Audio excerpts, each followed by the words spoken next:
friends, Brian Aho here, Coach Kraus in the house, and the one and only Bert Lehman. How you boys doing this week? I'm doing good. Very busy covering meetings, but otherwise good. Kraus, you were trying to log in twice, so we had to kind of redo this whole thing here. Technical difficulties. We're race fans, right? But we're not techie, right? That's why we have Brandon. He takes care of all the techie stuff for us. Coach Kraus, any good has nothing to do with tech stuff, Ryan.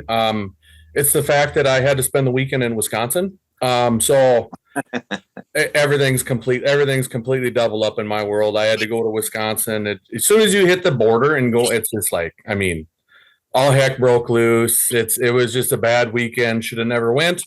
And at the end of the day, we just blame it all on Bert. 100%. It's got to be Bert's fault. There's no question about that. Did you win? Not win? Do we not want to talk about that? Sore subject. You didn't kill nobody. You're not in jail. That's good. Are you banned from Wisconsin? I should be. No, we just weren't very good. No, we just got beat. I got not to make excuses, but super injured right now. I had 6 forwards out this weekend. I had my top three centers out on Saturday. Super tough deal, but we battled and tried. But you take the top. I mean, you take Kaprizov and Hartman and Zuccarello and all those guys off the Wild. You're not going to have a very good hockey team. So I'll get hopefully 2 of them back this weekend. We should be good to go. The Wild suck when they do play, so it doesn't really matter. So I mean, it is what it is. Well, they've won a couple in a row now, and we've lost a couple in a row. So actually, I like to the Wild. They're going to battle. I'm telling you, they're going to make the playoffs. You just wait. They're trending up. So Super Bowl this week. I know our boy Brad, as he made it clear in our group chat, not a sports fan. It's okay. We still love you. Not everybody has to be smart. I get it. But interesting game. Coach Kraus, I do have a question for you when it comes to the Super Bowl. End of the game comes up. They go into overtime. The 49ers coaching staff, everybody literally forgets the rules, the new overtime rules. Is that inexcusable? Like, what are you thinking? It is. So now it's no different than my league. Our overtime rules are different. During the season, we play 3-on-3. And it's first goal, sudden death, whoever wins scores. Now when you get into playoffs, like they said, it's a new game. It's 5-on-5, you switch sides, it's 20-minute periods, and obviously the first team that scores wins. But I do have different overtime rules as well. And I know that week of practice, like every day we work 3-on-3. Now I'll stop working on that when the playoffs come by, and I'll bring the guys in and say, hey, guys, this is a regular game now. And a lot of guys, they have no idea. They have no idea what the overtime rules are. So it's definitely a coaching thing. The Chiefs did it right. Like I said, they practiced it. They knew all their scenarios. And I don't think the 49ers knew what they were doing. Even in their interviews, you'd think Shanahan would say something. So I'm going to put that 100% on the coaches. Oh, for sure. Hey, one of you guys text in the group chat there and say, do not disturb. We're doing the show. I keep getting text messages across the top. So just text them and say, stop texting. And I don't know, Brandon kind of covers that up or whatever, but it's just absolutely annoying. I got do not disturb on my phone, but for whatever reason, text messages still come across my screen. But thank God we got Brandon to kind of fix that. So let's get to it, boys. Episode 212 of the One to Go Show here, brought to you by Impact Health Sharing. So if you're self-employed, if you have a business, you cover others, you're a farmer, whatever it may be, if you're paying for your own health insurance and you feel like you're paying too much for something you rarely use, you can only go to certain doctors because you got to be in network, and you're just kind of sick of your current health insurance plan, hit me up. I might be able to help you save a bunch of money. Families looking at right around $600 per month, as compared to a lot of policies well over $1,000, some as high as $2,000. Save you a lot of money, lower deductibles. So a super good deal. Give me a call, 218-969-1380, or a text. I can get you a no obligation quote. I can get you the information you need about Impact Health Sharing to see if it can replace what you have for health insurance right now. So, little disclaimer here, guys. We're just a bunch of race dummies here, right? We love racing. We like to talk shit. We like to have a little fun. We talk about the good, the bad, the ugly. Sometimes we're going to maybe throw some darts at people. Hopefully we don't hurt anybody's feelings. If we do, that's more of a them problem than an us problem. It just is what it is. Because we're in the racing world. You can't be soft. Sometimes you got to tell it how it is. But not always a shared opinion with our sponsors. That's okay too.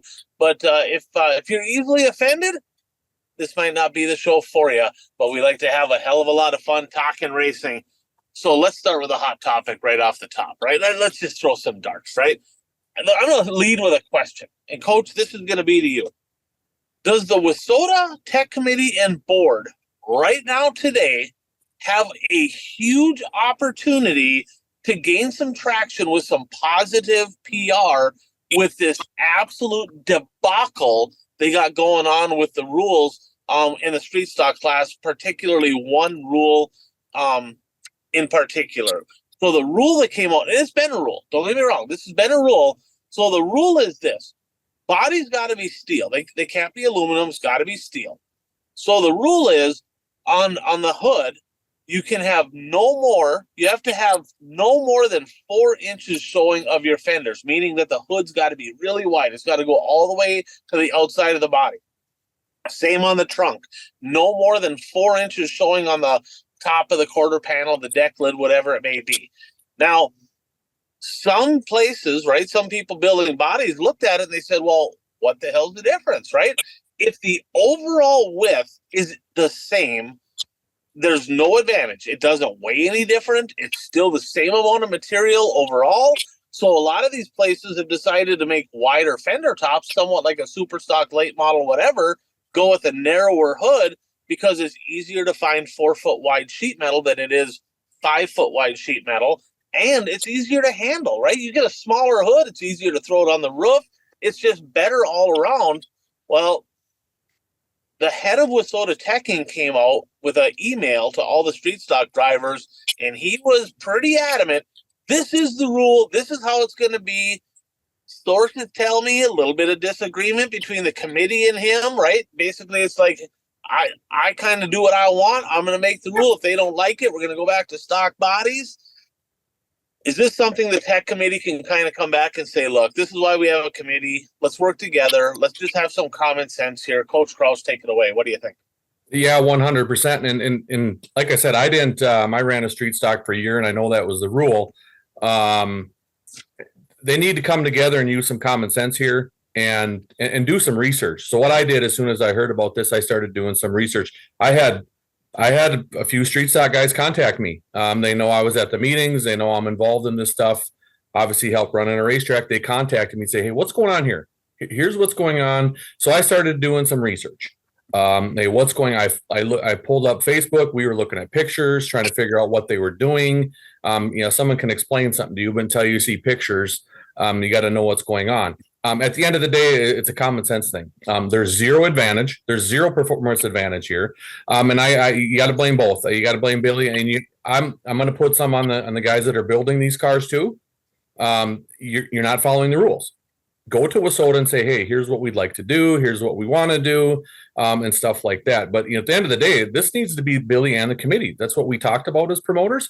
That's what was going on down at the meetings. Is the committee is going to help Billy, because Billy needs help, okay, to make decisions, so it's not all falling on Billy.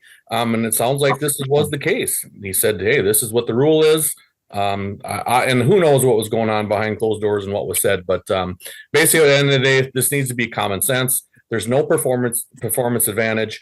It makes the hood lighter. It makes the trunks lighter. It makes everything easier. Cheaper, probably not. It's going to be both the same. It's going to be the same either way. But there's no advantage. Those hoods on the street stocks, I ran a streeter for years. I mean, we had handles on mine, and it takes sometimes 3 guys to lift them off. And like I said, I think they should just go to aluminum deal. But they need to talk about this and get this right. And like I said, if there's no advantage here, so they just need to talk about this, get this right, and hopefully get on the same page. And chassis builders, please, if you're going to do something, talk to WISSOTA, give them the heads up. Hey, let's do this. Let's do that. This is easier. Don't just come to the track and have different rules and have your body not what it says in the rule book. That's where you get in trouble too. And so that was part of the deal. So there's two sides here, but end of the day, committee and Billy got to get on the same page and get together here. Yeah, and before go ahead, Bert, you're going to say something? Yeah, I have a question. Now it's 4 inches or less of the fender can be exposed. Yeah. But can the fender go further, but the hood just has to be over the top? Yeah, I don't think there's an actual rule on the width of the fender. Is there? Okay. I don't believe. So I think you can run as wide of a fender as you want to give it that more support.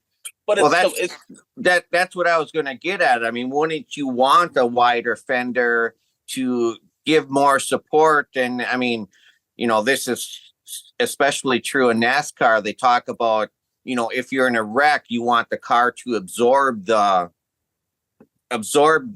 energy, and a wider fender would absorb more of the energy in a wreck. So I didn't know if there was a specification, but I mean, if you have a wide fender, I mean, like you said, I mean, what's the difference whether 4 inches is exposed or 6 inches are exposed? There should be no performance difference.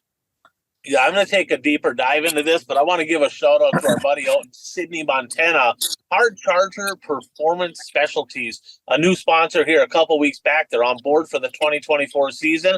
Nick Hoff, he's been building engines for over 20 years. Built some of my engines. I had a lot of success. I won a lot of races when they were underneath the hood. In fact, he built engines for a lot of different racers. He lived up in northern Minnesota for a number of years, built engines for a lot of people, helped a lot of guys, got to know him really well. But also out in the Sydney, Montana area, he's the only dyno within like a 500-mile radius. So if you need dyno time, he's the guy to get a hold of. Also, he builds engines for anything. It could be street stocks, pure stocks, mods, lates, and anything in between. He'll build any engine you need.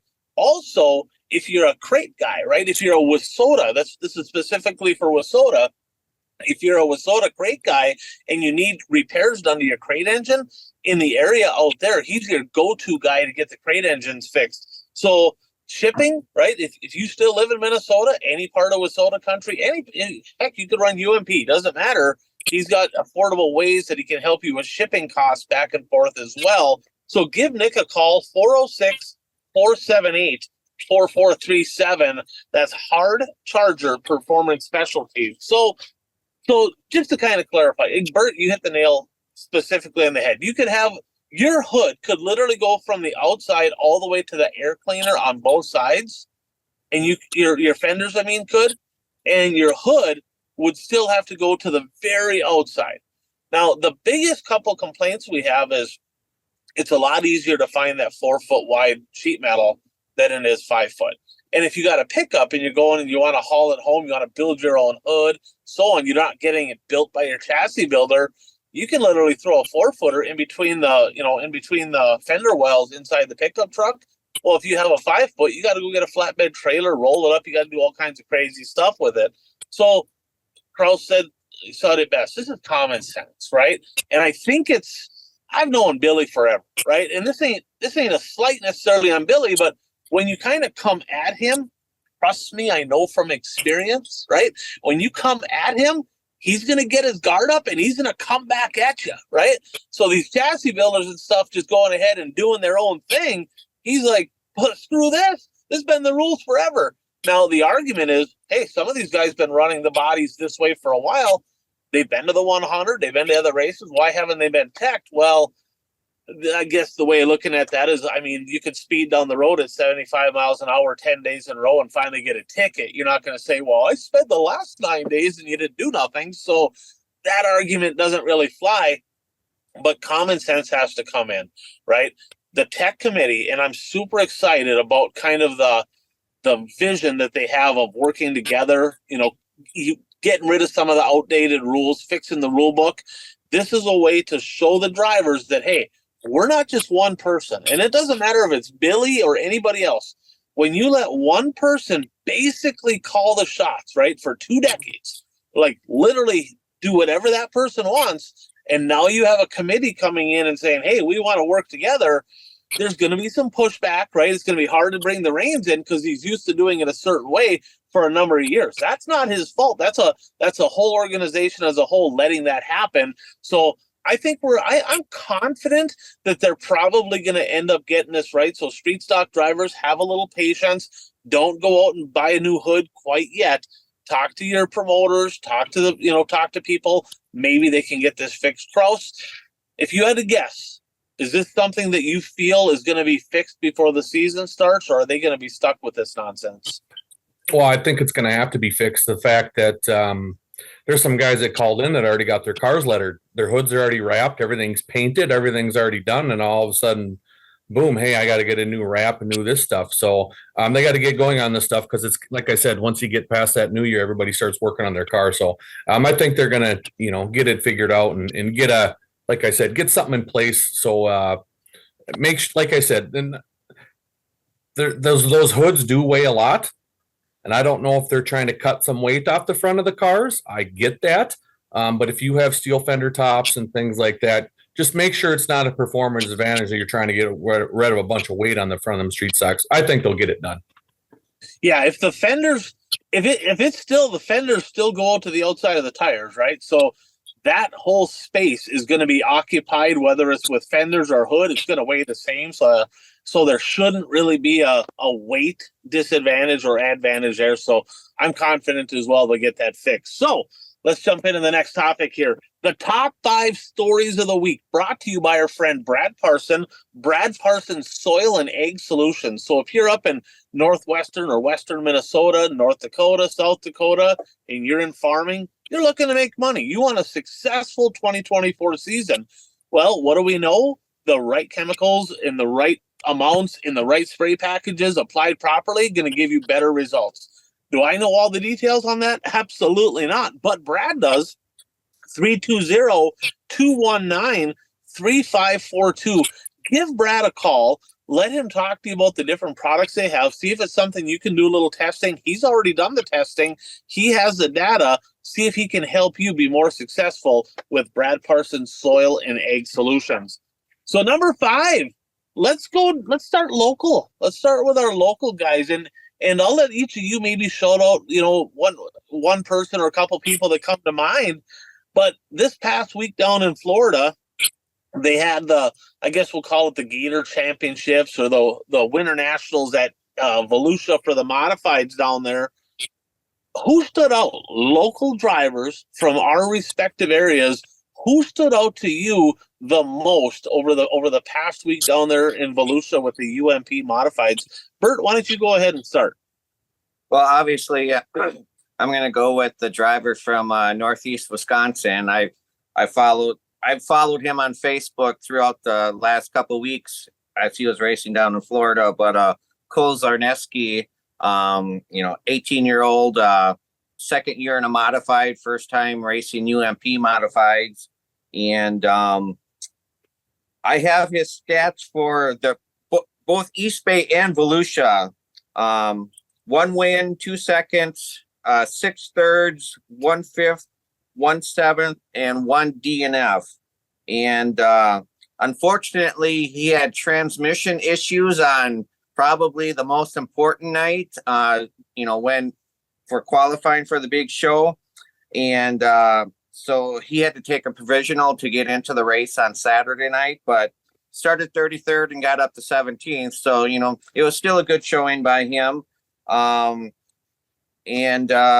overall, he finished 3rd in Speed Week points. So not bad for your first time down there and first time racing that type of a modified. For sure. I was highly, highly impressed with that kid. Really, really had a pleasure watching him race. So I think he's got a bright future ahead of him. Coach Kraus. Well, it's obviously, Bert said it. That's our Zarneski kid. He's fun to watch. And he's young and he's kind of unknown. I think when you look at Dustin Sorensen, especially in a mod, I think you kind of expect Dustin to do well. I don't care what kind of mod, and he's a USMTS champion. So I don't care what you throw him in, what you throw Rodney Sanders in. I don't care what kind of mod it is. They're going to be fast. So I think that was kind of expected with him in a modified. Then obviously, the Leach kid, I thought, showed some, some promise and did well and was running up front too. But the Zarneski kid was definitely, every time he was there, he was up front. It just seemed every time that the camera was on, he was there and he was up front. So, I definitely think it was him just, and, being young and kind of an up and comer and battling with the best of the best. That mod field was super, super tough. Top to bottom out there. So I definitely think it's as much as I don't want to say, because he's a Wisconsin kid, but especially after the weekend I had in Wisconsin, but definitely super impressed with Mr. Zarneski. Yeah, for sure. And, we had a couple of Soda guys down there. They didn't get the results they wanted. They showed some speed every once in a while. I think Gerke's best finish down there at Volusia was a 5th. Joe Thomas got 3rd on night number 1. So they did have some good moments. It was kind of cool being able to pull for a couple guys we know down there, and kind of fun. Glad over the last couple of years, it's been really light how many drivers from our area even go to Florida. So it was super cool seeing them down there. Leach, he won a couple at East Bay, and then he won the prelim night before the big championship night. So he ended up getting himself at one of them Gators. Had a DNF there on the final night, so kind of a rough go of it there, but showed a lot of speed. Going to be fun to watch him representing Montana very well. But Dustin Sorensen jumping in, I think Craig Shaw, I think is his name, jumped in his Longhorn. And the first night struggled, just trying to get his feel, struggled for him, 4th. And then he was on the podium every night. He had a pair of wins in there in the prelims. He led most of the race in the Gator Championship, and here come a couple absolute rocket ships by him. But Dustin Sorensen really, really good down there. I'm interested to see if he's going to run that car maybe at a few more shows, that the big deal at Mississippi Thunder and so on. I wouldn't be surprised to see him in that. So fun to watch the locals. Congrats on your success down in Florida. Number 4, let's go to East Bay. The best late model performance of the entire week. 6 nights of racing. Who in your minds had the best performance? I got my pick. Who do you guys have as far as best performance? Anything different than what we talked about? Go ahead, Bert. Okay, Coach Gross, you go first. No, I don't. With all the different winners, which I predicted, by the way, how do you come up with the best performance? Other than I think you probably, Ryan, what you're probably going to say with Marlar coming from Georgia to finish 2nd. That night, I think that was probably going to be the best performance. But I thought Turbo winning a race was good. But I really don't think you can put a best performance just to the fact that I thought the parity was really, really good at East Bay. 6 different winners, different guys up front. Yes, you had guys marching and guys consistently on the podium, but with the way that track is and stuff, I sat there and I said, I think the best performance has got to be the field. The top. I thought just the parity was fun to watch, different people. So from a fan standpoint, just watching that, I was super happy to. It wasn't the old same old. The Chiefs won again. Blah blah blah. It was different guys. So from that standpoint, I got to give my performance to everybody that raced there and the performance they put on and the job they put on and having different winners. Bert.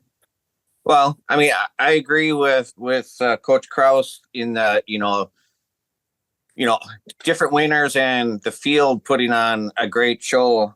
But I think just mentioning a few drivers, I think it was important for them to get victories this early in the season. Brandon Shepard now in the house car, and Tyler Erb winning a race. After the season he had last year. So for him to have get some victories early this year should be very helpful for his confidence, moving into the season. But yeah, definitely, Marlar, going from Georgia to 2nd, and then the move that he made on the last lap to get 2nd, was impressive.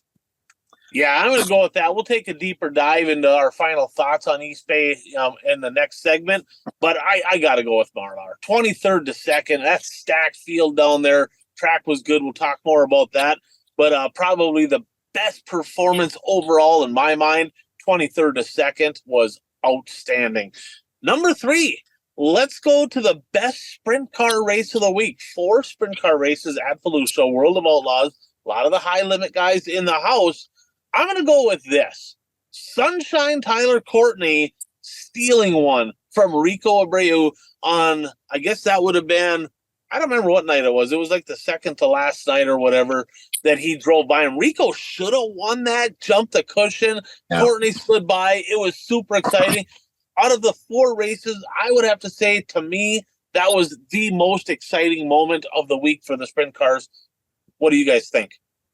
I would agree with you. That was by far the most exciting moment in those sprint car features. So, Kraus, I'm going to let you take this one because I know you're such a big fan. You're such a huge fan of this guy. Number 2, best modified performance of the week. We got to go back to Rico and Courtney first, because you forgot to ask me what the best moment was. The best moment was Tyler Courtney's pit guy, Ryan. You tagged me in the post. Yeah. And I don't know if everybody saw that video. Tyler Courtney's pit guy went absolutely crazy. I've never seen someone so more excited. He was jumping up and down. He was running around pit road, hugging everybody. I think he was hugging people that were on Rico's crew, and I don't think he knew it. He was just hugging people. So it's good to see. And obviously, I know crew guys are like that. We've all had them, Ryan. I still have one. I still have a guy that jumps up and down every time I win, and you need guys like that. So it's good to see those crew guys get super, super excited, have some fun. It just shows how passionate those guys are too. It's almost like he was in the car when Courtney came across the line. So I just wanted to bring that up. It's super cool to see that Tyler Courtney's pit guy going crazy. Man, you hit the nail right on the head. That I completely spaced that, so thanks for bringing that up. There's videos of that on Facebook, on Twitter. I mean, it was outstanding. Those moments, winning races like that are great, but when you have people to celebrate them with that are that passionate about it, it multiplies it tenfold. So, good pickup there. So, the best mod performance of the week, Kraus, you want to take this, or you want me to give my? Well, it was. I was getting super excited to watch Dustin Sorensen win that finale, and I don't know what the heck happened on that restart. I don't know if he burned his stuff up or were those guys sandbagging and just letting Sorensen run the bottom? Because all of a sudden after that restart, those guys, Strickler went to the top, and then I don't know who else got him there, went to the top. Sorry, I just watched Kyle Larson get a flat tire in the high limit feature tonight on the start, so they had a big pile up there, but. It was. I don't know if they were baiting him because Sorensen was a sitting duck. All of a sudden, he was on the bottom, and it was boom, boom, away we went. So, hey, got to give hats off to Kyle Strickler. He ran a good race, and he was fast all week. I didn't, I knew he was going to be in contention, but I don't think he showed that speed, I think, to win the thing. But he did, and like I said, I think he did a good job of saving his stuff and then picking Sorensen off there for the win. The high side tickler, Bert, high side tickler, proving that he flat out owns Volusia still in the modified. Bert? Well, yeah, I mean, we didn't mention where he started. He started 17th and came, moved through the field and won. And, I believe I was the only one to get 2 points with that win. Yeah, you kind of jumped me because I know me and Changa for sure had Tyler nicely. He went from 10th to 2nd, and he won So Strickler won the big Gator. He won the Gator Championship A main, but Tyler nicely won the Gator Championship series points. Both of them had one bad night. Guys, their only bad night. The 4th night down there, they decided, hey, let's line up by points, but invert the top 10. So they both got buried in their qualifier. Nicely was pretty butthurt about it, and so was Strickler. That was their only bad night, and they had to run after the sprint cars. But other than that, both of them on the podium, first, second, third, every single race. Tyler nicely just a titch better over the whole week, but Strickler 17th to 1st. That was really, really fun to watch. And the sad thing is, if you're watching that race, Kraus, you saw that race too. So did you, Bert. You didn't really see them guys coming, right? Until like late. They didn't really show them. So the benefit, Bert, you talk about this all the time of when you're there at the racetrack, you can see them storming to the front. You can watch it.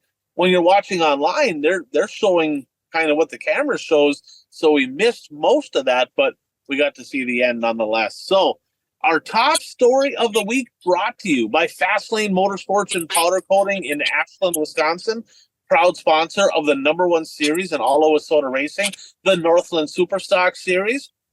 Of course, Fastlane, they build the Galloper chassis, they do sandblasting, custom fabricating, powder coating, service a lot of racetracks, sponsors a lot of cars and events. And I mean, you're not going to meet a better guy. They do a great job. If you need parts, give them a call. That's Fastlane Motorsports and Powder Coating in Ashland. So, who wants to take this one away? The top moment of the week. We'll head to East Bay. What would you say the top storyline of the week, top moment, came down to? Well, I mean, it has to be a first-time winner, Dalton Wilson, picking up his first Lucas Oil win, the final night racing there. And the thing about it was, I mean, he was knocking on the door for a victory all week. I mean, he was running top 3, second all week long, but, could never, pull off the victory. But then he did it the final night there. And the announcer said the crowd was going wild, but you really didn't get a sense of that. And then I found on Facebook, I found the video from somebody who was in the crowd and recorded, and I shared it with you guys. And that entire crowd was on their feet cheering for him when he crossed the finish line.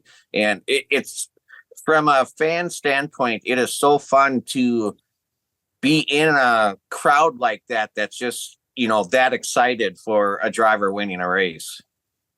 For sure. So Dan was down there, our buddy Dan, and he said they were still cheering while he was in victory lane all the way through. I mean, the crowd was super passionate about seeing that. Guys, he had the best average finish. It wasn't a fluke like, hey, he just happened to get a win. Like a couple of years ago, Stormy Scott got a win. He was not real good the rest of the week, but he snuck one out. Dalton Wilson had the best average finish over the 6 nights there. Average finish of basically 5th, 5.5 is what it was. But unbelievable week. I mean, Carlos, I'm going to ask you this. So you messaged me, I don't know, a couple weeks back. You said, "Oh, we already know who the Final Four is going to be. It's going to be RTJ. It's going to be JD. It's going to be Hudson O'Neal. It's going to be Moran." Guys, Dalton Wilson is only 5 points behind Devin Moran. Could he sneak in and steal one of them top 4 spots into the Lucas Championship at the end of the year? No, you're just trying to start stuff now, which is your job. You are the host here, and you are you are a talk show host, technically a sports guy. So you do a good job with Pat McAfee. I watch Pat McAfee every day, so I consider you Pat McAfee. But the flip side is, I think Bert hit it on the head. Why the crowd was going crazy? They want first time winners. I think everybody's sick of Davenport, and everybody's sick of Huddy, and everybody's sick of Thornton Jr. winning already.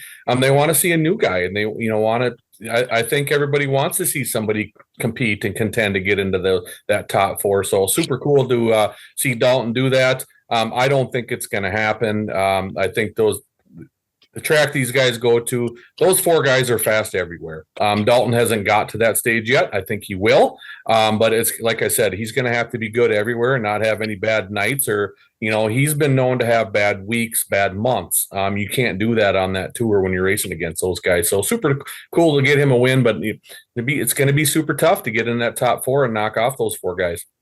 We have a segment that always ends our show. We might have to put our money where our mouth is on this one. We might have to. We'll talk about that maybe later. So let's jump into this. Final takes from these final 3 events, right? So before we do that, I want to give a shout out to our friends down in your area, your neck of the woods, Flat Out Performance Turbine Chassis. We raced against old Flatliner there, Jeff Flotten, in the 15. Of course, Ryan. He's doing well. He's running. He's got a new modified getting put together. A lot of people, especially super stocks, right? People think, well, super stocks, who builds supers? You got, affordable. You got TRC. They got pretty fast hot rods too. Them turbines. Not only Mark Trenberth when it was up north, they won a bunch of races. Those cars are pretty sporty. I know Knapper and some of them guys. You've won races in those. So I mean, they build a pretty good hot rod. If you're looking for a new chassis, doesn't have to be a super, can be street stock, can be a mod, whatever. Give them guys a call over at Flat Out Performance and see if they can maybe help you out. Good guys too. So let's start with eSpace, since we talked about that last. Final takes, right? If you had a couple, 2 or 3 things over the course of the week that just, hey, here's a couple things that came to mind. Bert, let's go ahead and start with you. Couple takes from eSpace, and we'll each have a couple takes. We won't get into all the results, maybe, but well, probably not. Bert, go ahead. Well, one thing that stuck out to me was Snowdrift was still fast. I mean, he qualified well at Alltech, and he continued that over in East Bay, and raced a little bit better in his heat races. He was able to qualify, I think, for more features So I didn't realize he's only 22. It seems like he's been going to Florida for like 10 years already. Yeah, he's just a pup. He's not very old. He started when he was pretty young. And just to elaborate on that, Bert, he had 4 nights at Volusia, or at East Bay, excuse me, where he qualified top 4 in the group, including 1 night fast time. So he was on the front row for 4 of those heat races. So you're spot on. He was pretty sporty. What else you got? And just like I mentioned before, Bishop needed a win, got one. Tyler building confidence. Some drivers that were kind of out in left field. I mean, RTJ did not have a good speed week at all at East Bay, and same thing with Tanner English. They're in that. He's in that new chassis this year, right? BMF.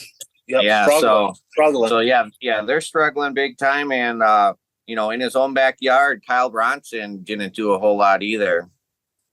I expected to see more from him at East Bay. I mean, because the track was pretty sporty, and he just wasn't.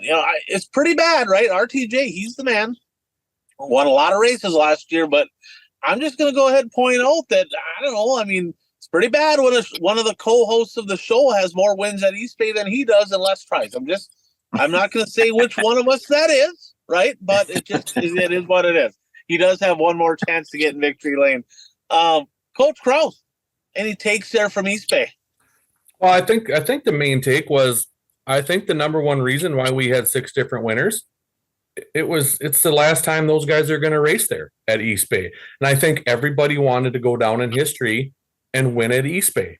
And I don't know. I mean, like I said, it's usually like that, but it usually doesn't get as the parity and the competition. And it just seemed like everybody was just kind of on edge and antsy to win. They wanted to win at East Bay because they knew they weren't going to race there again. So I think that was my final take on the deal was, I mean, obviously the crowds were good those last few nights.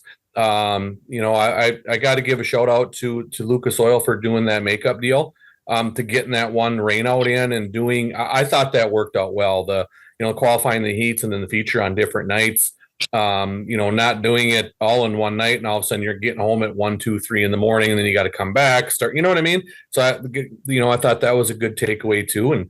And overall was just, I just think with not running at East Bay again, I think everybody wanted to win at East Bay, and I brought out good racing. All the races were good, and good to see different winners this time of year as well.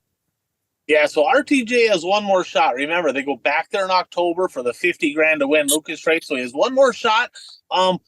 Jonathan Davenport, surprisingly good. He had, as far as the Lucas races go, the final 3 night were points races. He had the best average finish over those 3 nights. So he had the best points week down there for Lucas. And then he also had the most podiums. He had 4 podiums. So JD had a couple off nights, but JD actually, someone who hasn't been all that great at speed weeks in recent years, he was pretty darn good down there. I got to give a huge tip of the cap to the track prep crew. I mean, it is super bummer seeing that place disappear, but over the last couple of years, it hasn't been very good, right? It's been kind of on the bottom, dry, rubbering up, train racing. And I'm like, man, I hope it's good. I mean, they hit it. I mean, it was unbelievable the last few nights for the mods, the late model racing. That had to have been the best racing I've seen at East Bay in a long time. So that was super good. if I had to nitpick one thing, and these guys are great, right? I'm not knocking them, but the announcing cast, right? Essex and them guys, they're great, very knowledgeable. But what do you guys think, right? You can't have two super laid back people in the booth at the same time, right? If you're gonna have somebody like Essex and or Justin or Jarrett, right, that are super laid back and low key, almost got to have somebody that has more energy. Did you guys feel like from the announcer's booth with the drivers' intros, they could have had a little bit more spark there? If I had to nitpick anything, what do you think? Go ahead. Yeah, I think you're right there. And then the flip side is, I know we talk about this, Ryan, all the time. One of the reasons why we like NASCAR races when you have, whether it's Dale Jr. and Steve Letarte and Jeff Burton or Boyer or Gordon, whoever up in the tower, getting the insight. And they had that with Dale McDowell, and I thought Dale did a real good job of giving insight, especially like us racers and even non-racers. He does a real good job of dumbing things up, so to speak, and saying, hey, here's what's going on. Not everybody knows everything about cars. There's a lot going on there. A lot of people just like to see the excitement. They want to see people tear stuff up. And they want to see wrecks. So it's good to have McDowell up there. But yeah, for sure, I think, not, Chris Steppen, but you watch him during these, the dirt car stuff. It's like, boy, we might have one of the best. Chris Steppen might be one of the best of the best of the best. Announcing. He's super fun to listen to during the dirt car deal right now. So yeah, I definitely think you need some more excitement. And, I think the Ben Shelton, Dustin Jarrett kind of combo might be wearing out a little bit. I think everybody's kind of I wouldn't say getting sick of those guys, but they can get off track, and obviously Essex, but cool to hear McDowell. But yeah, you got to get somebody that brings that excitement, gets everybody pumped up. And I would agree with Coach when Coach Kraus said that they get off track. They joke around about different things, which is fine. I mean, it does add to it. But when the racing is going on, you need to call the racing. I mean, Essex had, while Bishop was leading, had him pulling into the pit area. And, Dustin Jarrett's going, oh, no, he's not. And then there was one other thing that I can't remember what it was, but they missed it completely. And the lead change. There was a lead change one night where they were talking. That's right.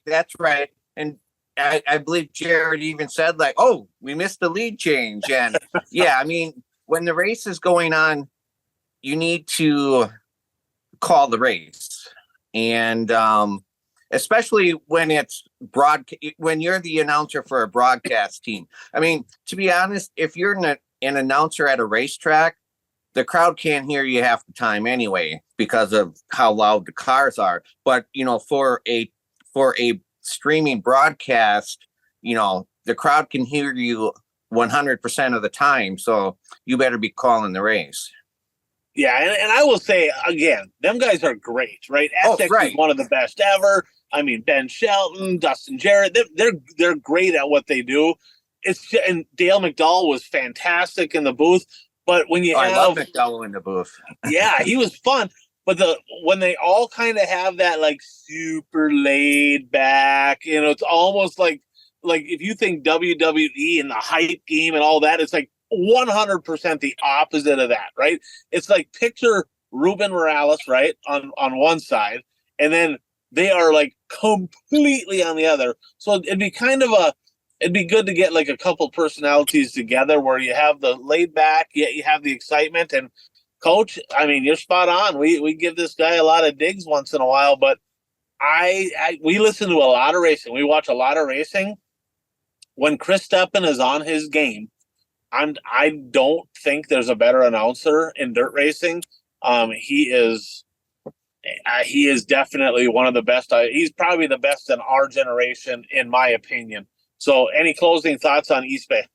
Well, I was just going to add, speaking of announcers, I mean, I don't think you're ever going to witness the World of Outlaw sprint car announcer miss a pass for the lead. No, probably not. Probably not. It happens. I mean, I get it. It happens. They're there all week. It happens. I mean, so not to knock on those guys, just if we had to nitpick one thing. Volusia Modifieds. any final takes from Volusia, from the modifieds from either one of you? We talked about Sarneski, we talked about Strickler. Anything to close out there at Volusia? Just one thing that not regarding the racing itself, but just reading Facebook comments from drivers and stuff racing down there was it seemed like they didn't have a set of procedures on how they were going to run the program, set in stone before the program started. It seemed like throughout the week they were changing things, and maybe they weren't, but just the reaction on Facebook from some of the drivers. Hey, if it's on Facebook, it's got to be true. Has to be true. Coach Kraus, anything on the mods from Volusia? No, Bert brought it up, was just kind of the goofy format stuff. I have zero issues with having 100 and was there 13, 14, 19, whatever cars there was, letting everybody run a feature. But at the end of the day, you don't want to see one or two guys, up front who are going to check out and not have very good races. Everybody wants to see the best of the best go against each other every single night. So I get, you're traveling. A lot of guys are traveling long ways. I mean, you could run 2 qualifying laps in an 8-lap heat race, and you have to load up for the night. So I get that. It's just kind of tough with the you qualify and then they split them up into groups and away you go, and it really breaks up the field. Except for that one feature had about 5-6 really good cars, and then all of a sudden you get some features that, you got one, maybe 2 good guys that kind of break away. Kenny Schrader and some of the guys had good runs, and then they were nowhere to be found on Saturday. So, and like Bert said, it was, they didn't know what was going on. And like I said, I like all the features, because watching a feature is way better than watching a bunch of heat races. But I want to see the best of the best race against each other every single night. And then the other thing I thought the sprint cars really wrecked the track for the mods. A couple of those nights, I thought they really did. The one night it kind of latched up right on the bottom, and then the one night it was right up on the cushion.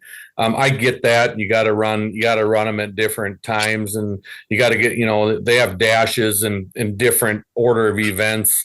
So I thought a couple of those mod races those 2 mod races that came after the World Outlaws weren't as good, because I thought the sprint cars kind of blew the track off and kind of burnt the track off a little bit. So, but overall, 100 and some mods. You can't beat that. So I thought that was a cool deal. And then the quality, the quality of mods was crazy, and getting, that feature was stacked. Like you said, you had Strickler coming from deep, guys, nicely.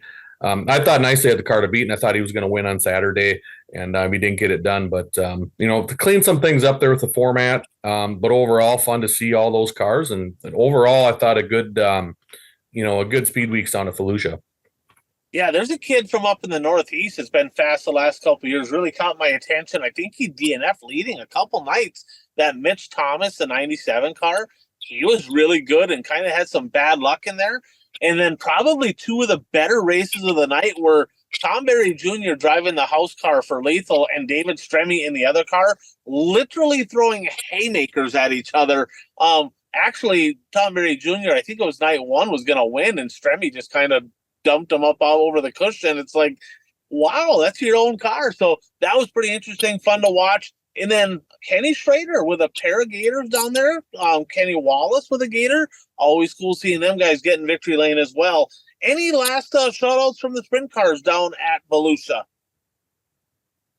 I'll just say my initial reaction when I saw Brad Sweet was there was I was a little surprised.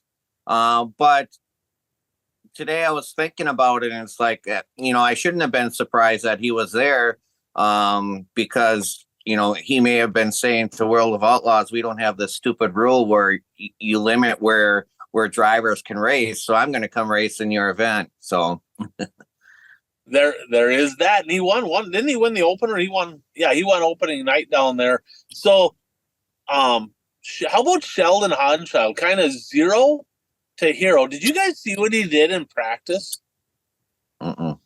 Bert, he flat out yard sailed a guy. I don't remember who he hit, and ended up barrel rolling the guy in practice night.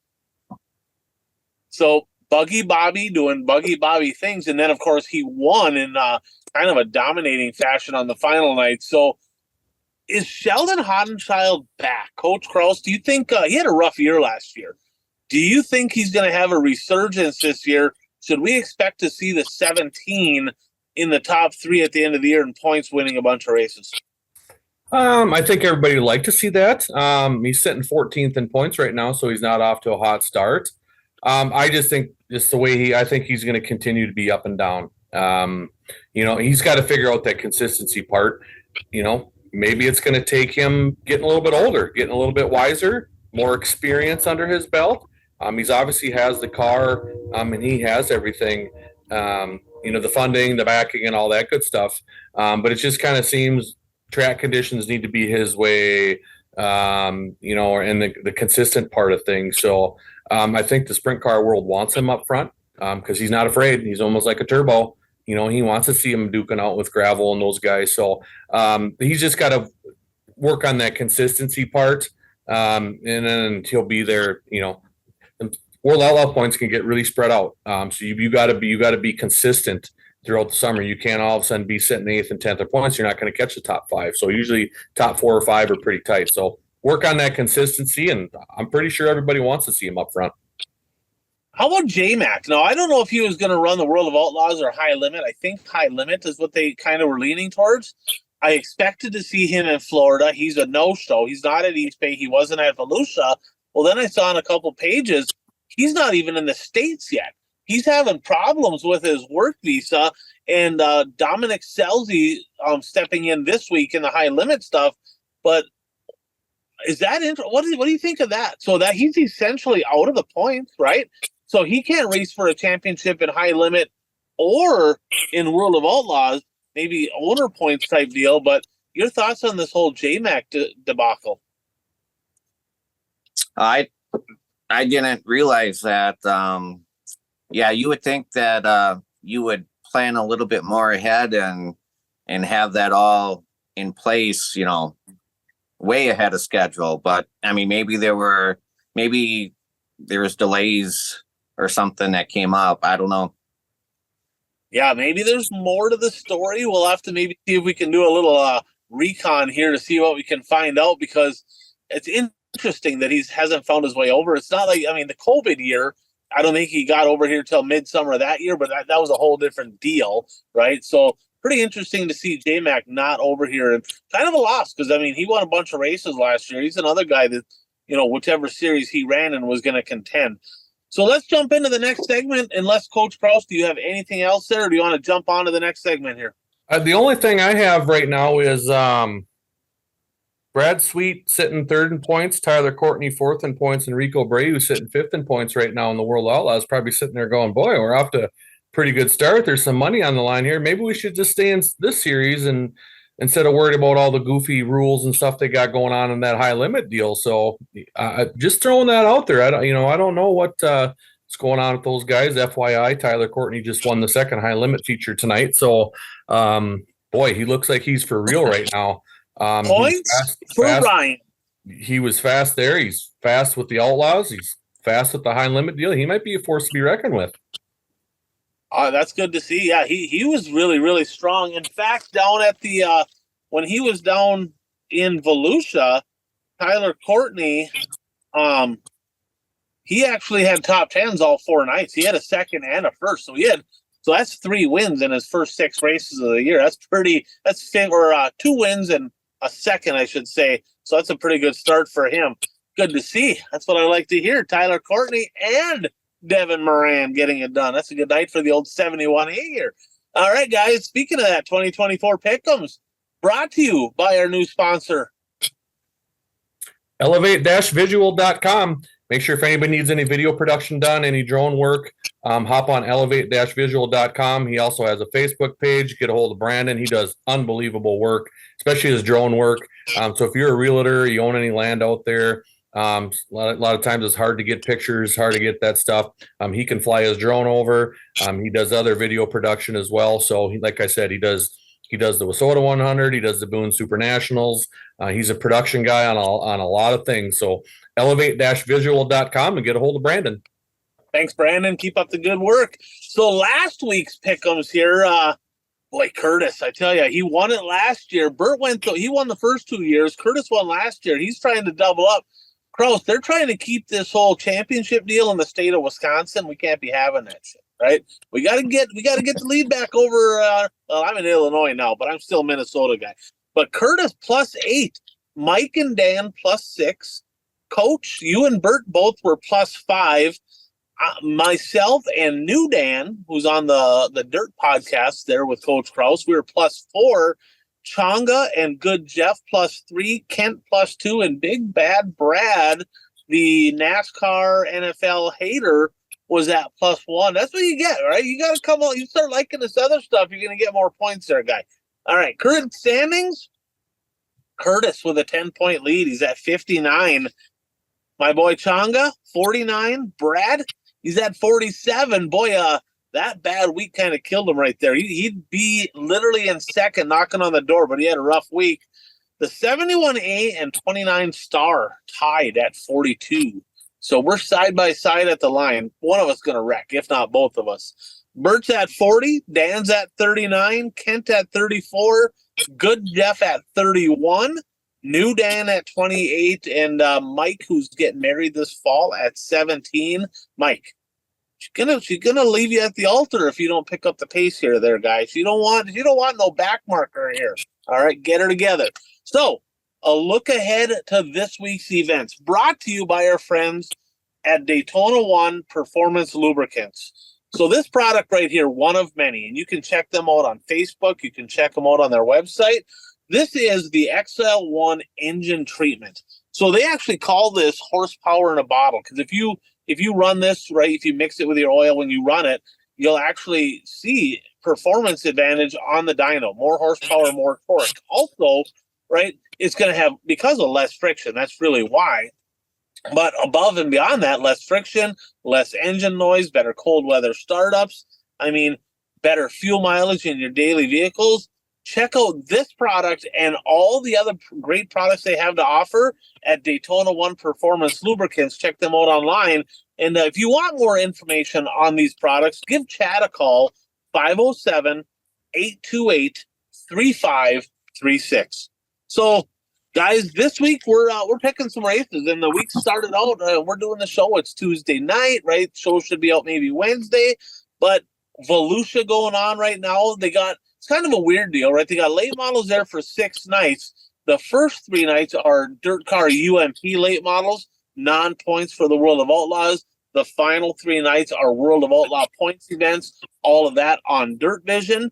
They're running the USAC 410 sprint cars, which, Kraus, we decided that class is so dumb, right? I mean, in my opinion, midgets are so much better than 410 wing sprint or even 360 wing sprint cars. Midgets, what do you think? You guys give me your opinion. Midgets or 410 or 360 sprint cars? It doesn't matter to me. Bird, he's a color.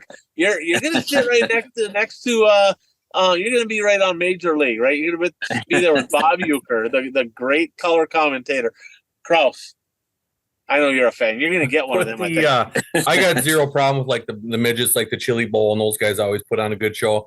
I don't know. I can't get into this 410 wingless sprint cars. I shouldn't say nothing because they're coming to Viking Speedway this year with UMSS. They'll probably put on a heck of a show. But my take on that deal is put some wings on them. Now, are those guys going to run with the Outlaws? They're going to run high limits. Now all of a sudden you just made all those guys way better. I don't know. That's my take on that. Let's make one big class instead of having 2 separate classes, but maybe smaller track. It just seemed those cars are way better on smaller track. They put on a way better show. So like I said, let's get them, put some wings on them, and let's make one big class.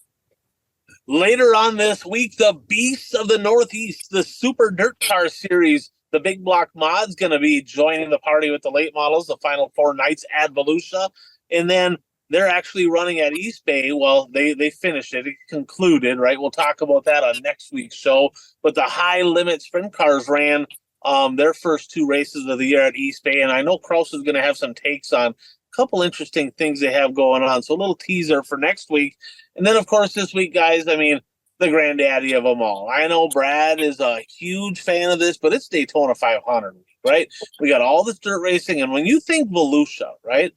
Volusia leading into the Daytona 500, and the later that week gets, that's a whole different crowd, right? The year that they had COVID and it was fanless at Daytona, the numbers were way down, of course, everywhere.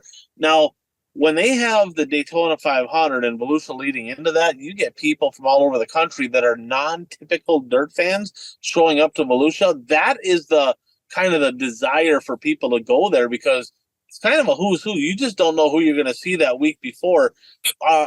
Is Daytona 500 still the biggest race, as far as stock car racing goes in America? Yeah, it's still the biggest race, but I don't think it has the fanfare that it used to have.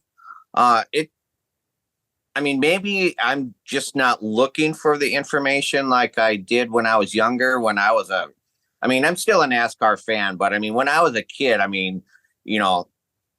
I had a countdown down to the Daytona 500. I couldn't wait till the Daytona 500 arrived. You had qualifying. Are they even having time trial qualifying? Normally that's the weekend before, but I went to NASCAR.com looking for results because I had the grandkids this week, so I didn't watch anything, but I couldn't find any results. So I don't even Wednesday, know. Isn't it? I think time trials are Wednesday and the duels are Thursday. I think. I know the duels are Thursday. So it just doesn't seem to have the fanfare that it used to have. Don't kid yourself, right? In the dirt world, right? For us, it does not. You're right. For the typical dirt fan, because there's dirt racing on literally every day, right? So like we get our fix. Back in the day, in my mind, when NASCAR was huge, there was no dirt racing on TV, right? Maybe Thursday Night Thunder at Ascot Park in California. That's about it. So you had Daytona was kind of what we looked forward to, but those crowds are still going to be massive. Oh, no, I agree. It just doesn't seem like it has the same energy leading up to the event that it used to have. Right. But like I said, maybe it's just because I'm not looking for that information like I was back then. Like I said, I had a countdown. When I was in 8th grade, I was at catechism class, and I asked our pastor if he was going to have a long sermon, because that's when the Daytona 500 started at 11 o'clock in the morning, because I needed to get home from church so I could watch the race.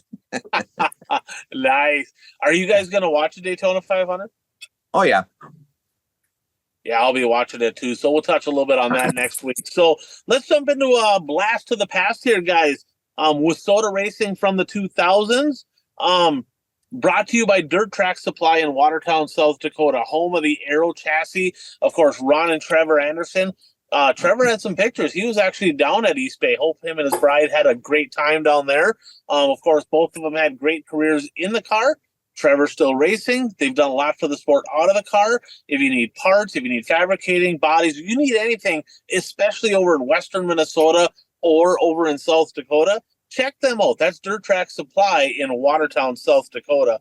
So this week, I'm going to just touch really quick. I'm going to roll through, and Bert, you probably don't know most of these guys, right? Correct. But I'm going to kind of roll through the champions, right, from 3 different classes. Next week we'll talk lates and mods. This week we'll do the mod 4s, the street stocks, and the super stocks from the 2000s. So let's start with the street stocks. In 2000, this gentleman actually went on. He has a super stock national championship, maybe 2. Built some race cars, kind of co-builds them with TRC. But Kurt Myers getting it done in 2000.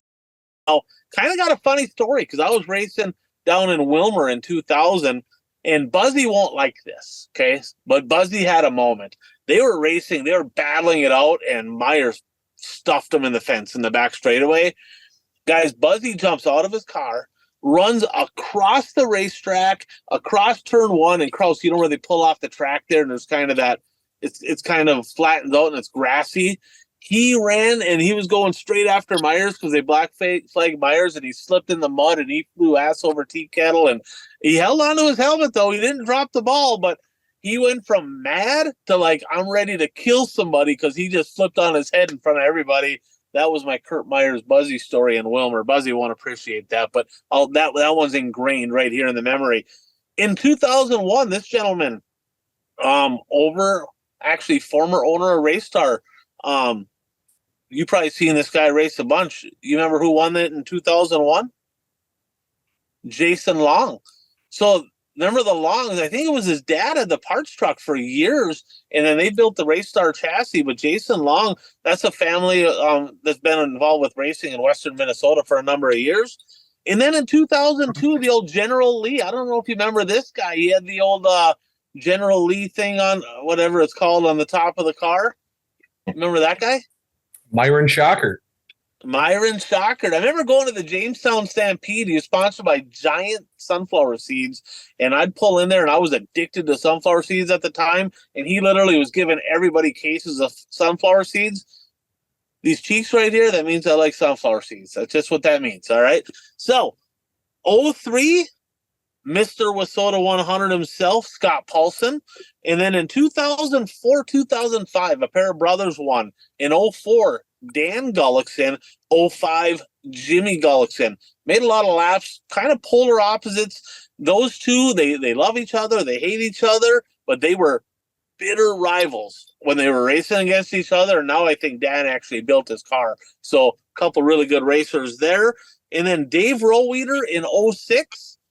07 and 09, Corey Crapser. I used to park next to Corey when I make those trips over to Wilmer. We'd kind of park, the late Lane Roberts would save us a parking spot kind of where you pulled onto the track. And then in 08, Alan Gessel Jr., your champion. Mod 4s here, you probably recognize a couple names. So Jason Voigt won it in 2000. In 2001, 73, sweet-looking black car with flames on it. Remember that guy, Coach Kraus? Yeah, Mr. Steve Johnson from Alexandria, Minnesota. Yeah, one of your hometown boys right there. He had a pretty good hot rod. And then in 02, Brady Drydahl. In 03, this is a guy running a Midwest mod now. His kid races a Midwest mod. Father, son, both won the Natty. They raced the Viking Speedway. Do you remember who won the Mod 4s in 03? Oh, and was it one of the Sours? It was. It was Ron Sauer. Who was it? Ron. Okay, yep. Yeah, Ron. I never knew Ron even ran a Mod 4 till I was kind of looking it up. And that was in 03. Now, if you look at the website, it's wrong, right? I was kind of looking at it. I'm like, well, this don't look right. It has Matt Gresseth winning it in 04, 05, 06. I texted Mike. I'm like, you won the Natty? He goes, yeah, I won it in 04 and 05. So Mike Gresseth won it in 04, 05. Now he's I think he won 3 years in a row in the NLRA championship in the late models. Hell of a race car driver. His brother won it in 06. Shane Lasky, 07, 08. And then Justin Bjorklund, who's running a Midwest mod now in Western Minnesota in 09. Out of any of those guys, do you remember any stories about any of those guys? I mean, we got to see the Mod 4s. I got to see him in Wilmer when I came down. Street stocks, I mean, there's some hitters right there in the street stock class. I mean, that class it's always been competitive, and it remains so today. Any stories about the streeters or the Mod 4s?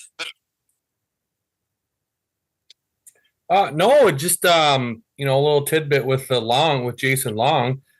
Still has a relative, Josh Long, who's still racing a street stock. And like you said, Denny was D&E Performance, built the Raystar chassis. I got to know Denny real well because he had the parts truck. He was at Madison, he was at Monty, he was at KRA, and he was at Viking. So I got to know him. I got to know Denny real well, and they were just in it for the drivers. Denny was, and then seeing just the stories of watching Paulson and watching Jason Long go from Cedar Lake. Because they ran Wednesday. You remember Cedar Lake at the Wissota 100 would run Wednesday. The Streeters, yep. I believe the B-Mods would run Wednesday. And I was at college. Me and my buddy went when I was at Hamlin or River Falls or wherever we were at. We'd go to Wednesday, and then we'd see who'd jump ship and head out to Aberdeen. And then watching Paulson and Jason Long, those guys did that. They'd go out there and run Aberdeen at the same time. So that was always fun to watch. And I got to know a lot of the Mod 4 guys. Because my buddy Sean Peterson, Pico Peterson, who ran late, he grew up starting in the Mod 4s in the 90s. And one year, my dad did not race in 1994, because my sister got married. I don't know why we stopped racing because we had to get somebody married, but let alone my sister. So we're going to blame that whole year on him. But I pit for Sean Peterson, so I got to know a lot of the Mod 4 guys. And so I always paid attention to that class, and they always ran Viking. And like you said, seeing Ron Sauer and those Mod 4 guys, and a lot of those guys still racing today. It's absolutely crazy. So cool to see, Buzzy, Kurt Myers, Corey Craps, or all these guys that ran streeters and were fast. They're still racing today, and then moving up levels and still doing real well. So obviously, and then I ran a streeter there for a year in 2017, or in 18. So like I said, and I got to know a lot of those guys. A lot of guys are from this area, and they traveled everywhere. So it was just fun to watch and getting to know those guys, and then guys like Steve Johnson. He was going to Glendon. He was like you, Ryan. He'd go to Glendon. He'd go to Bemidji. I mean, he was anywhere there was a Mod 4 race. He was going, and he was there. Usually didn't have a pit crew. And a lot of times he was by himself. I know a couple times he went up to Glendon. He'd park next to us, and my crew would help him out. So cool to see him get some titles and get to know those guys, and fun watching those guys travel everywhere to race. Absolutely. And then in the super stocks, 2000, 04, 05, 06, 07, Changa was the national champion crew chief for the old 71A, and had a lot of help. I had too many people to mention. I mean, we'd have a 17-hour show if I mentioned them all, but he was my right-hand man, and so many people that helped along the way. And then in 01, still a little bit bitter about this one because I almost got it done, but Dandy Don Ishans got his second national championship. And back then, Ishans was a little grumpy, right? I probably made him that way, but he's kind of relaxed over the last several years. He's a lot more fun to be around now than he was then. In 02, Mark Teskey. Boy, I tell you what, there's a name. He was good in the late model as well. I remember going down to Deer Creek, down to Casson, racing against the 41 down there. Super good dude. He had a hell of a roll. He ran one of them dwarf cars one year and tumbled that thing down the straightaway, I think at Deer Creek, and broke his arm, missed part of the year. But he ended up winning the national championship, built his own cars. I don't remember what the heck them were they XL chassis, or he built his own race cars, and several guys down there had them. So Teskey built chassis and won a natty. And then Kevin Buzzy Adams, he got it done in 03. So those 2 years, 02 and 03, I actually jumped up into the late model, tried that stint, realized I didn't quite have the budget for that. Had some fun times, but jumped back into the supers. 04, 05, 06, I won. 06, 07, I should say I won as well. But I also won the DTRA. So that's going to be a talking point. We're going to talk a little bit about that in a second here. And then 08, the Ramona Rocket, the 3D Ross Dixon. I know Kraus had still. You guys had a little, I guess, rivalry there for a little while there in the super stocks. And then Diamond Dave Moss got his first of 4 in 2009. He won a street stock championship as well. I think that was in 98.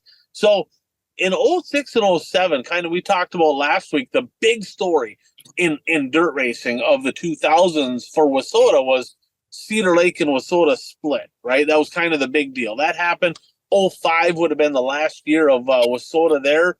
06, 07, they went DTRA, and I still call it the Hijack 100. On that, boy, Bert, I've kind of made a habit of pissing WISSOTA off. Okay, it's just kind of what I do, right? In 06, they came up with a rule. So they had the WISSOTA 100 at Rice Lake, literally like less than an hour from the Cedar Lake Speedway. Same weekend. They're going to run the Legendary and the WISSOTA 100 the same weekend right next to each other. Well, they had a rule that they were going to put 30 bonus points on your national standings.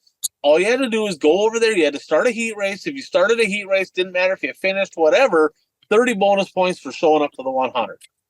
Well, we go to Cedar Lake, Bird, in 2006, and we win night one of the Legendary 100, puts us on the inside pole for Saturday night in the finale, right? Well, we're racing for points in both. So we're like, well, we got to go to Rice Lake on Friday. Got to have the 30 bonus points. So we hightail over to Cedar or over to Rice Lake, and we just kind of tool around, middle of the pack in the heat. I just stayed out of the way. Didn't put fuel in, didn't charge the battery, didn't do nothing with tires because literally I was gonna make my laps, load up, head back to Cedar, right? So I get like fifth. I'm supposed to scale. I don't. I bypass scale. I go right back to the hauler. Here comes Billy, and he was pissed. He's like, "You fucking guys are disqualified. You didn't scale. You're getting you kicked out of here." I'm like, "I'm only here for the 30 points. You ain't getting the 30 points. You're disqualified." I'm like, "It says right here I got to start the heat. Doesn't say I can be. None of that matters. I got to start the heat." That is bullshit. I'm like, I only came here for the points, right? I got nothing against Rice Lake, nothing against the 100, but I'm on the pole at Cedar Lake, right? So they were mad. So not only this year, Kraus, did they spend a portion of the time talking about the One to Go show at the meetings and at the banquet, I got some airtime on stage that day too because Terry Volz was pissed. National banquet, he spent the first 10 minutes literally, we got people here, champions that shouldn't be champions. They don't support WISSOTA. They went to the other 100, and I think they should be stripped. I'm sitting with Steve Haynes from Bassett Wheels, right? And he's like, "What is this guy talking about?" I'm like, "Me." "Well, who else did that?" I'm like, "Me. I think I'm the only one that like went to Rice Lake, left, went back to Cedar." He's like, "You're shitting me. He's spending all this time talking about you." I'm like, "Yeah, apparently he loves me." Well, Bassett actually went like a year there. They're like, "I don't think we want to sponsor WISSOTA." They were pissed off at WISSOTA for that whole tirade. But yeah, I was on the naughty list. So then go ahead, Bert. Is that what won you the championship? Was those 30 points? Well, everybody else that was in contention, they just went to Rice Lake or to the Western. Okay. The other people that were in contention never even went to see, right? So they didn't go to the Legendary, and I'm like, I'm going to both because I'm racing for both. So I went to the Legendary because they had their format at the time was they had a full show Thursday, and the top 8 maybe was locked in, and a full show Friday, top 8 locked in, and then they ran the B mains and all that on Saturday. And the way Rice Lake at the 100 had it at the time, and this I think was the last year of that, was Lates and Mods ran their heats on Thursday, and then the Super Stocks ran their heats on Friday. So I was able to go to Cedar Lake Thursday, Rice Lake Friday, back to Cedar Lake on Saturday, and then they changed it to where you actually the next year you had to start a heat and either a B main or a feature, and they gave you points for each, so you couldn't leave. So they changed it the next year, and I'm like, oh, whatever, guys. It was just an absolute debacle, but it was good times, and we called it the Hijack 100. And essentially, it was they were so scared of cars leaving going to Cedar that they were forcing the point goers to go to Rice Lake, and eventually they got rid of that deal, thank God. But man, I think USRA, we rave about USRA. They kind of do that same deal. They got that down at the USRA Nationals at Wheatland. If you're a USRA point chaser, you got to go to that deal. So I don't believe in that shit. If you race all year long for a championship, right, they shouldn't force you to go to one race. It just, I mean, that was just kind of left a bad taste in my mouth. So I was looking online here, I don't know, yesterday maybe, and Zimmy was one of the photographers down at Cedar Lake. And he posted some pictures, and I sent it in the group chat here and I think this was maybe early 2000s, maybe 2000, but he showed the crowd from the WISSOTA 100. And one of the biggest things I think back, guys, of the early 2000s, late 90s was the crowds. And every once in a while, I think to myself, I'm like, they couldn't have been that good, right? Because we look at the crowds now, like the Legendary's empty. There's nobody in the grandstands, right? I mean, grandstands are empty everywhere. Well, looking back at these pictures and seeing the crowds that actually existed compared to today, what goes through your guys' minds when you see that?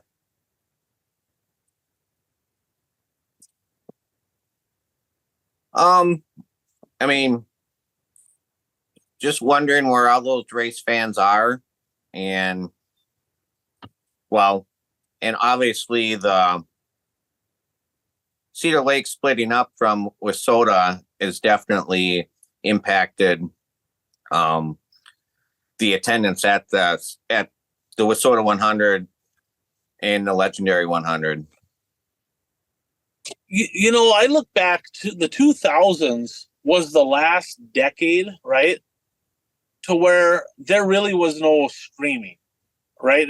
Like you couldn't literally grab your phone and watch really anything, right? I mean, you weren't watching Netflix, sports, racing.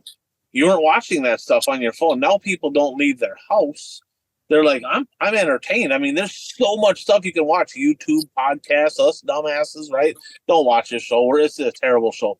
But all that stuff, people do not need to leave their house to be entertained. And back then, if you wanted to be entertained, you had to go do stuff. I mean, don't get me wrong, you could watch a movie or TV or whatever, but it was totally different. How much, and you can't put the toothpaste back in the tube. It's just not a thing, right? How much do you think that has to do with the fact that, and Coach Krause, you can elaborate on hockey. How are the crowds today, either in high school, for the Blizzard, for that type of game, right? Not NHL, right? But like your divisions, high school sports, all that. How do crowds today compare back to that era, early 2000s? Yeah, hockey really hasn't changed much. We've had probably one of our best years this year with the Blizzard. But like I said, we've turned it into the hockey secondary. We put it on an event. We put on a show. I mean, we're giving away cars, $10,000, puck shoots, chuck-a-pucks. I mean, we got a human slingshot competition where we're knocking down bowling pins. We turned it into an event. So that stuff really doesn't change. And I think pro sports really hasn't changed. The Wild, look at the Super Bowl. Look at the Super Bowl ratings. How many people, obviously you can only attend so many people can attend the Super Bowl, but if you could fit 1 million people in there, there'd be 1 million people at the Super Bowl. There 100% would be. So, my question is, what happened? Why with the racing deal? And I look at Cedar Lake, Ryan, you had 3 classes. You had the mods and the supers and the lates. I don't think people want to sit and watch 6, 7, 8, 9 classes.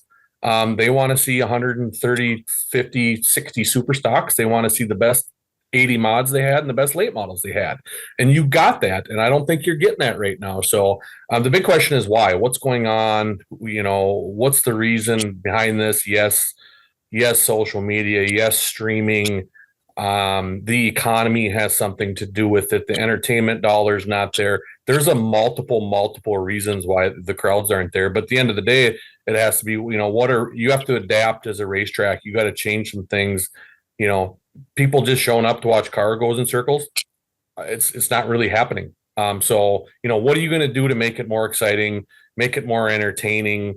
One thing I do kind of like with the high limit stuff is getting the fans and stuff involved. I'm not sold on that series yet, but I do like the stuff that people rolling the dice. You got a fan. I got a fan rolling the dice with the invert, not Brad Sweet rolling the dice. No one wants to see that. I want to see a fan have a chance to do that. So that's my big question is why, and what's going on? Where people are still there, Bert. We talked about the Daytona 500 earlier. I think the one thing about the Daytona 500 with us, Dale Earnhardt, Tony Stewart, Jeff Gordon, those guys aren't there anymore. Those were kind of our heroes. And now it's kind of a different generation. So it's something we got to figure out and try to, how are we going to get fans in the stands at dirt racetracks, and get I've seen pictures of Viking Speedway back. It's absolutely crazy. It's absolutely crazy how, and we could put 3,000 people on our grandstand, and that baby was plumb full every single night. So why, where, what's going on? How do we get back to that? That's the big question. Bert? Yeah, I agree. And I think Jeff hit something on the head here is, the Wissota 100 was 3 divisions, and we're all avid race. Well, you guys were drivers, but we're the diehards, and I don't want to sit through all those other divisions. If I can watch the stream, I can watch the races I want to watch. And then I can do stuff around the house or, if I do computer work or whatever, and I don't have to watch the races I don't want to watch. And it's not that, necessarily those are bad races, but it's just so long to sit there. And like for me, I love going to the Wissota 100 at Cedar Lake, but with all these divisions, it's like, okay, it's a 3-hour drive there. And now it's how many nights? When do they start? You know, it's like, I got to get a hotel. So, you know, how much money is that going to be? And, you know, or I can just sit in my recliner and watch it on the TV. You know, and here's the thing, and this is just for something for everybody to ponder. A, can it get back to what it once was? B, what can each of us individually do, right? Us podcast people, us fans, drivers, sponsors, crew people, track owners, track promoters, right? Each of us, right? What can each of us do to help get it back to where we want to see it? You know, I asked Mike Jordet here, a board member a couple of years ago, I'm like, dude, are you out of your mind? Why on earth would you want to be on the Wissota board? And he's like, I love racing. I saw how it was. I saw the direction it's going. I wanted to be here for my grandkids to watch down the road. That's why I'm on the board. That was a good answer. I was glad to see that. And they are doing some positive things in Wissota. Hopefully it's enough, and hopefully, you know, they continue to go in the right direction. But each one of us, right? We all talk about the negatives. We talk about the positives. We have some fun. It's far beyond just being a negative person and all that. What can we do to help grow the sport? And just that's something for each of us to ponder. So let's jump into our final segment. That's our 3 bold predictions segment. We start with an accountability session where we talk about the ones we got right, the ones we got wrong. We keep track of that, and then we make 3 predictions every week. So off the board, Bert, you might want to stay sitting down there. Hey, you kind of had a rough go of it here. A little rough go. You said Carson Macedo was going to be on the podium 3 of 4 at Volusia. I think it was 0 of 4. He had a rough week. He did not have a good week. You said that Hudson O'Neill would have the best average finish. That's a bad beat because he was the second best finish. Dalton Wilson edged him out. Hudson O'Neill had a good week. That one night cost him. So that was close, but no cigar. You said that Zarneski would have a top 10 on Saturday. He just got buried on Friday. Friday killed him. Friday killed him. If not for Friday, he probably would have. But you jinxed him. That did not happen. And then one that we had to clean up a couple weeks ago, you said Luxembourg would sit idle in 2024. And as you said, they got a new promoter. Speaking of which, I got a question for you, Bert. I saw something going on at Shawano that was maybe going to be not happening. Now it is happening. Kind of a bigger night. Is that something you want to touch on that this week or next week? Let's touch on it next week because I just found out yesterday that it's happening again, and I was kind of surprised. I was pleasantly surprised when I saw it. Yeah, some pretty cool news over there in Shawano. Bert will have that for us next week. So, Coach Kraus, you said Donnie Schatz was going to be on the podium 3 of 4 nights. He had a rough week as well. Not a really rough week. You know, he was kind of there, but not podium worthy. You said 4 different mod chassis would be in the top 5 on Saturday. That did not happen. And you said there would be at least 5 different winners at East Bay. And boy, that's a clean sweep if I ever seen one, because it was 6 different winners at East Bay. So good job on that one. Good Jeff said that Donnie Schatz would win at least one at Volusia. You guys jinxed Schatz. You jinxed him. Another one he said that between Turbo, Huddy, and Winger, they would have a better average finish over the week than RTJ, Sheppy, and JD. He got that one right. That did work. But you guys want to hear a bad beat? Good Jeff also said the high limit sprint car drivers would have a better average finish than the World of Outlaw sprint car drivers the 4 nights at Volusia. Do you want to take a guess why that is impossible? Because the World of Outlaw guys get provisionals. So if you took just the ones that actually qualified for the feature, the high limits had better average finish. But there was 10 did not qualifies that fell in for the high limit drivers as well. Should we or should we not count that against that? Because overall, that still counts as still a finish. It's just not in the A main. What do you think, Coach Kraus? Provisionals are part of racing. It's a part of the series. Tough break. Tough break. Bad beat there. Gonna have to check your verbiage there. Good Jeff. Put down the snow shovel and get her right. So bad beat. If not for that, he would have had it right, but all them DNQs killed him. So the peanut gallery here, Curtis had one come off the board. He said the old Herminator, Kenny Wallace, would have a top 10 finish in the Gator Championship A main. He did. So one for the peanut gallery. I had 3 come off the board as well. One, we're going to take it off the board that we might have to revisit it later. So I said Rico would win 2 and Shots would be limited to 1 podium. Shots had 0 podiums. Rico had 0 wins. That was definitely a no. But then I said one a while back, guys. I said between David Gravel, J-Mac, Carson Macedo, Buddy Kofoid, and Hot Sauce Giovanni Selzy, at least 2 of those drivers would drop off the World of Outlaws series in 2024. So J-Mac I think he was going to run the high limit anyway, so he's one. But that's the only one right now, so that's a no, because 4 of them are committed. However, if one of them after like week 3 decides that they're done, they're going to drop off, we'll have to revisit it then, because I don't think I put an end date on that. We'll have to have our statistician check that out. But I did have one come off. I said Dustin Sorensen would have at least 2 podiums in prelims, which he had a pair of wins, and he'd finish top 10 in Saturday's A main, and he got 3rd. So I think that does a little parlay for a clean sweep as well. So Dustin Sorensen getting me some points.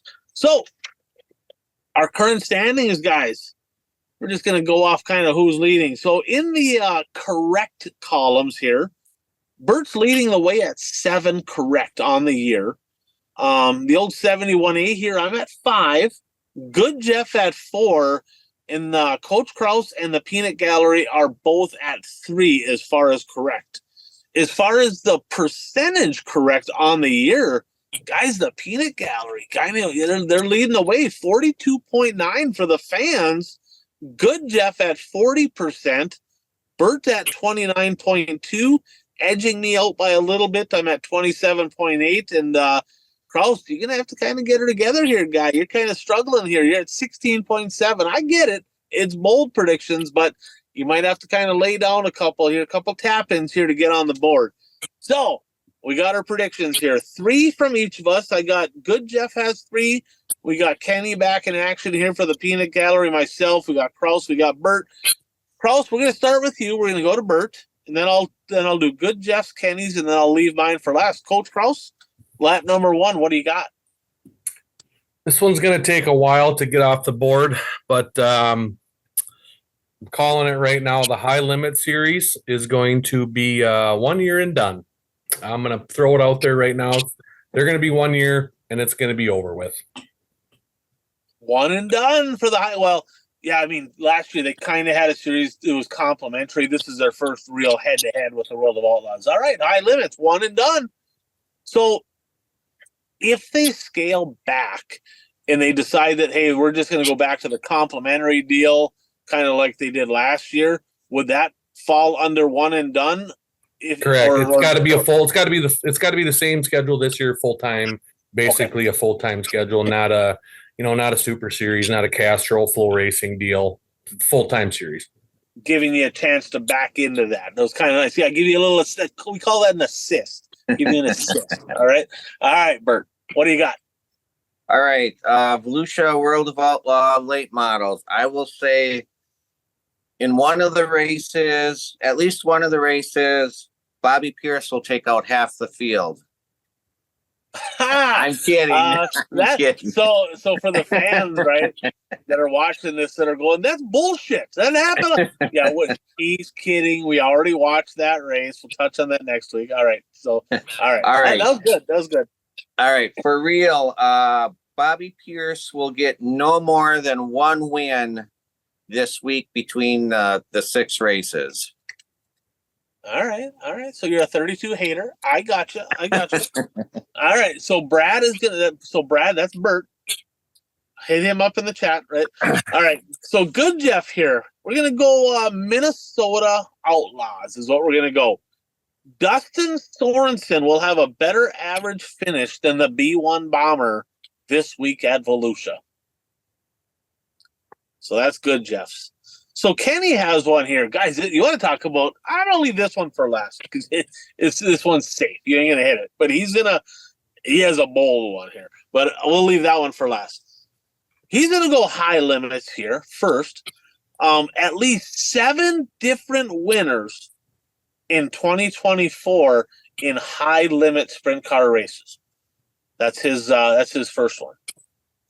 So mine, I'm going to put my money where my mouth is. I didn't have this one, but based on our conversation earlier, I'm going to get it out there right now. Dalton Wilson will be in the final 4 for the Lucas Oil Dirt Late Model Series final 7 races.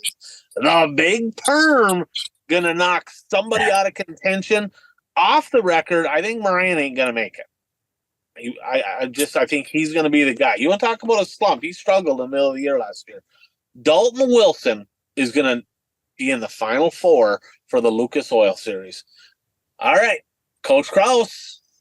Bert, did Moran just win tonight? He did.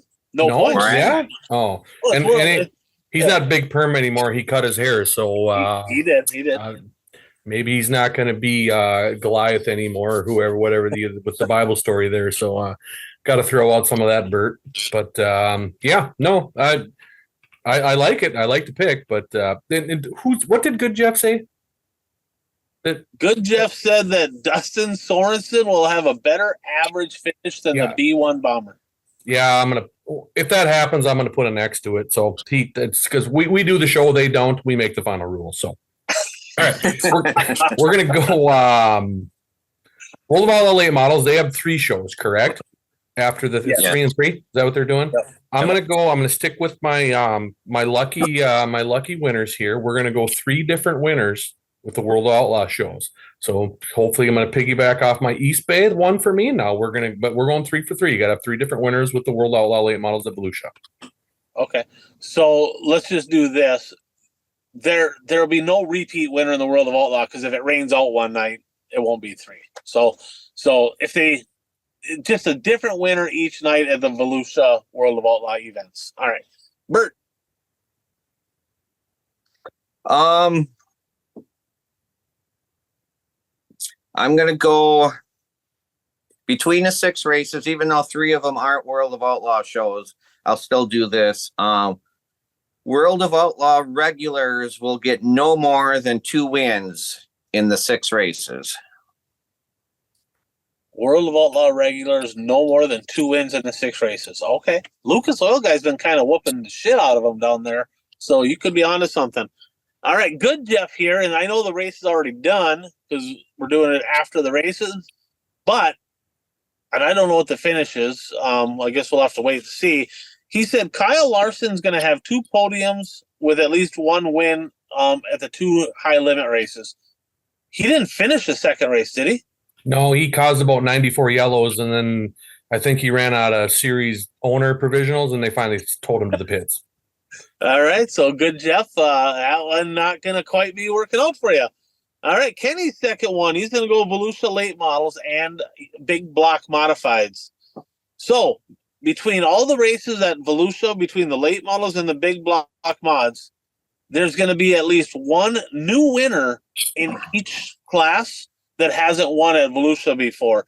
So at least 1 new winner at the 2024 events in the late models and the big block mods at Volusia.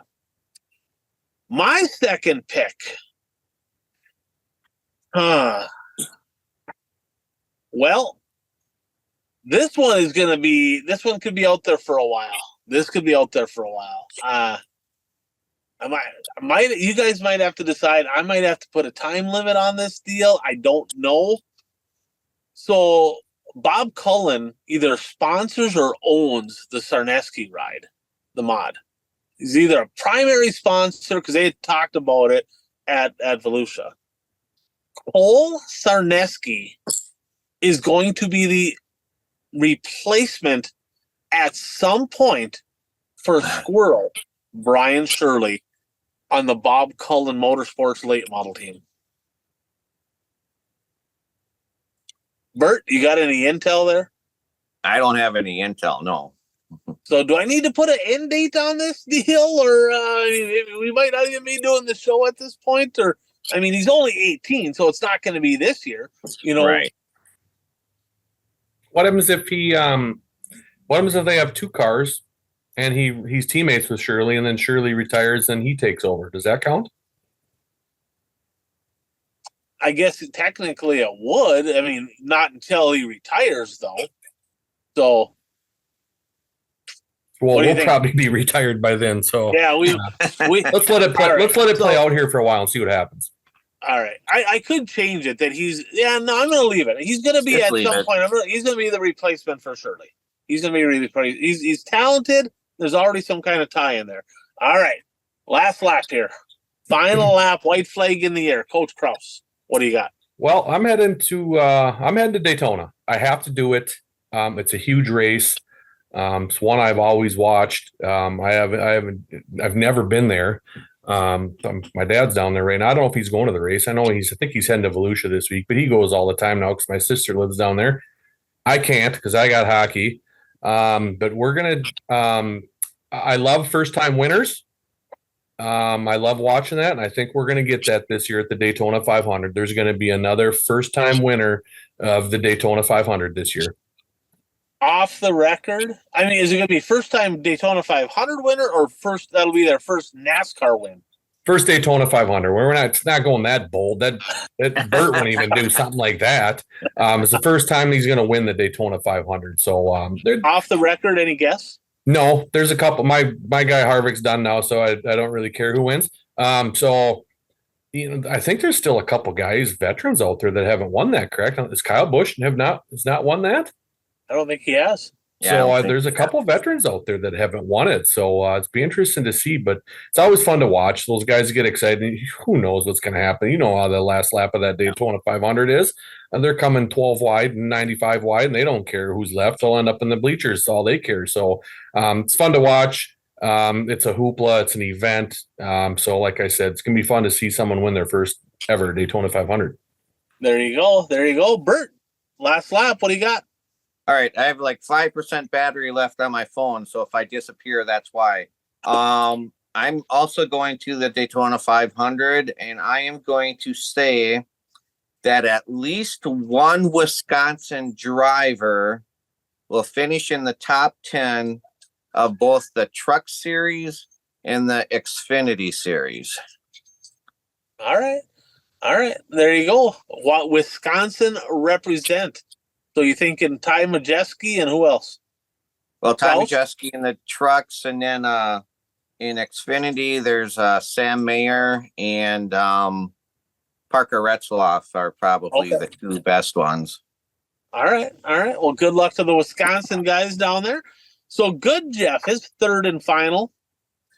Well, we saw what the smooth operator did tonight when he wrecked half the field. No podiums. So, Bert, you said no more than one. Did you say no wins? Is that what you said for 32? No more than one win. All right. So, good Jeff said no podiums for Bobby Pierce at Volusia. No podiums for Bobby Pierce at Volusia.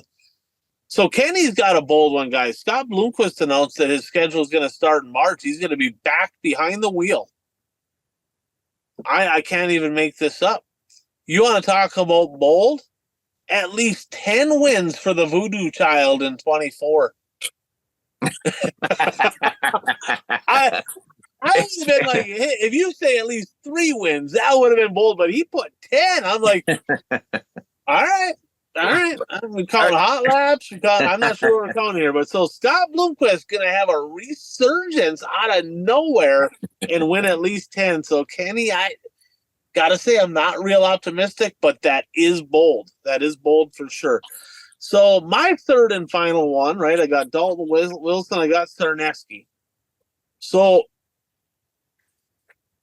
I'm gonna go ahead and go. I'm gonna get this off the board right now so I don't get sniped on this. I want to have somebody to cheer for. Jake Tim will be your USMTS champion for the 2024 season. Sounds like he's going to follow the series or at least start. He got really, really fast in that mod at the end. He's been fast, but he figured out how to run the bottom at the end of last year. Jake Tim, your 2024 USMTS modified champion. So it's going to come back to Minnesota for, I guess that'd be two. Well, technically that'd be 3 straight years because Rocket Rodney Sanders is married to Morgan McMahon. So he spends a lot of time in Minnesota. So we're going to say that the USMTS championship staying in Minnesota, not so much Happy Texas. So there you have it, boys. That's our predictions for the week, fans. If you have any bold predictions, let us know. If you have any feedback, get it to us. If you have any questions, punch the buttons down here. Give us your thoughts. Like, share, do whatever you got to do. Thanks for tuning in. Hope you enjoyed the show as always. I'm Ryan. That's Coach Kraus. That is the Burt Lehman. Thanks for tuning in to the One to Go Show.